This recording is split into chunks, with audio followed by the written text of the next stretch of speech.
Hello, আসসালামু আলাইকুম। আমি উইয়ার আজিজ আছি আপনাদের সাথে আজকে এই ভিডিওতে।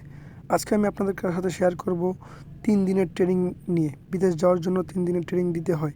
৩ দিনের ট্রেনিং কীভাবে কী করবেন তা আজকে এই ভিডিওতে আপনাদের সাথে শেয়ার করব। সর্বপ্রথম আপনারা প্রবাসীকরণ অ্যাপ ডাউনলোড করে ওটার মাধ্যমে আপনি রেজিস্ট্রেশন করে ৩ দিনের ট্রেনিংয়ের জন্য ভর্তি হতে হবে।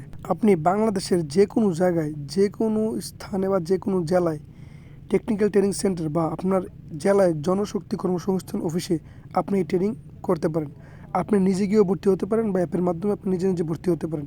এতে কোনো সমস্যা নেই। অনেকের সমস্যা হতে পারে, সেক্ষেত্রে নিজে গিয়ে ভর্তি হওয়াটাই বেটার মনে করি। অনেকের অনেক সময় আরও বিভিন্ন প্রকার সমস্যা হয়, যেরকম আগে প্রবাসী অ্যাপ খোলা থাকে, তার সিম হারিয়ে ফেললে তার সিম কোড আসে না, এবং কি লগ ইন করার পরেও কোড আসে না, ওটিপি আসে না, এই সমস্যাগুলোর সম্মুখীন হয়। সেক্ষেত্রে আপনারা নিজে গিয়ে ভর্তি হওয়াটাই বেটার বলে মনে করি। তো আপনার আর কোনো সমস্যা হবে না। মোট কথা খরচ হবে আপনাদের এভাবে ভর্তি হলে 600 টাকার মতো খরচ হতে পারে টোটাল সব মিলিয়ে। তবে নিজে নিজে ভর্তি হলে এত খরচ হয় না। আগে থেকেই বিমিটি রেজিস্ট্রেশন করা থাকে এবং ফি মাত্র 320 টাকার মতো ফি দিয়ে আপনারা নিজে নিজে ভর্তি হতে পারবেন। সেক্ষেত্রে এক্সট্রা কোনো খরচ হয় না। আপনি নিজে নিজে পিডিএফ ডাউনলোড করতে পারবেন সব কিছু ক্রোম ব্রাউজার থেকে। আর আপনার বিএমইটি কার্ড তৈরি করার জন্য আপনার এই 3 দিনের পিডিউ ট্রেনিং বাধ্যতামূলক। 3 দিনের ট্রেনিং সার্টিফিকেট ছাড়া, পুলিশ ক্লিয়ারেন্স ছাড়া, আপনার ফিঙ্গার প্রিন্টের ছাড়া আপনি কোনোভাবেই বিএমইটি কার্ড করতে পারবেন না। এই কারণেই আপনার কাছে বাধ্যতামূলক দেওয়া হয় যে 3 দিনের ট্রেনিং।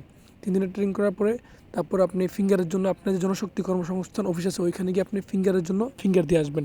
সেক্ষেত্রে আপনার ব্যাংক ড্রাফট করতে হবে 120-30 টাকার মতো হতে পারে, আমার পুরোপুরি খেয়াল নেই। ওই টাকাটা দিয়ে আপনি আপনার জনশক্তি কর্মসংস্থান অফিসে গিয়ে ফিঙ্গার দিয়ে আসবেন।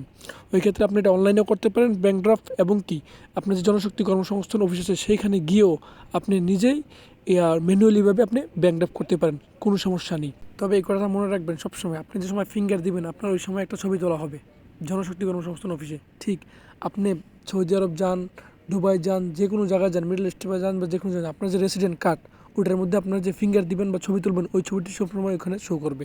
তাই সেক্ষেত্রে ছবি সুন্দর হওয়ারই সবসময় চেষ্টা করবেন। যারা 3 দিনের পিরিয়ড ট্রেনিং দিতে চাচ্ছেন কুমিল্লার মধ্যে, তাদের জন্য হচ্ছে কুমিল্লা কারিগরি প্রশিক্ষণ কেন্দ্র, 14 গ্রাম কারিগরি প্রশিক্ষণ কেন্দ্র এবং দাউদকান্দি কারিগরি প্রশিক্ষণ কেন্দ্র, আর হচ্ছে জনশক্তি কর্মসংস্থান অফিস। এই 4টা স্থানে আপনারা সুন্দর মতো ট্রেনিং দিতে পারবেন, এবং কি জনশক্তি কর্মসংস্থান অফিসের ট্রেনিং প্লাস ফিঙ্গার দুইটা একসাথেই করতে পারবেন, ওইখানে কোনো সমস্যা নেই।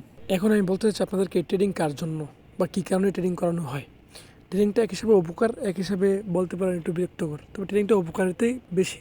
যারা পুরনো আছেন তাদের জন্য ট্রেনিংটা বোরিং ভাব হতে পারে, কিন্তু যারা নতুন তাদের জন্য অবশ্যই অনেক কিছু শেখার আছে ট্রেনিংয়ের জন্য। আপনি যে দেশে যাবেন ওই দেশ সম্পর্কে কিছুটা হলেও আপনি এখান থেকে জ্ঞান অর্জন করতে পারবেন, এবং কী করবেন, কীভাবে কী হয়েছে, এবং কি যারা পুরনো আছে তাদের থেকে এক্সপিরিয়েন্স শেয়ার করা হয় প্রত্যেকটা ক্লাসের মধ্যে। আমি কুমিল্লা দাউদকান্দি ডিডিসির মধ্যে ট্রেনিং করেছি 3 দিনের। সেক্ষেত্রে আমার এক্সপিরিয়েন্স ছিল এটাই, আমি নতুন ছিলাম সেই কারণে আমার একটা এক্সপিরিয়েন্স ছিল। যারা পুরনো ছিল ওরা বিভিন্ন প্রকার বিভিন্ন অভিজ্ঞতা থেকে অনেক কিছুই শেয়ার করেছে, যা আমাদের কিছুটা হলেও কাজে আসে। সবাই বিভিন্ন দেশের, এখানে শুধু যে সৌদি, কাতার, দুবাই এরকম না, বিভিন্ন দেশের মধ্যে এক্সপিরিয়েন্স আছে বিভিন্ন লোকের। সবাই সব কিছু শেয়ার করার চেষ্টা করে, এবং কি যে স্যার আছে বিশেষজ্ঞ স্যাররা, তারাও সুন্দরভাবে উপস্থাপনা করে এবং কি বোঝানোর চেষ্টা করে আপনারা বিদেশে কী করবেন বা কীভাবে কী করবেন। এগুলো নতুনদের জন্য আমি অনেকটা উপকারিতাই মনে করি। তবে ধন্যবাদ সবাইকে। আজকের ভিডিও পর্যন্তই। সালাম জানিয়ে সবাইকে শেষ করছি। আল্লাহ হাফিজ।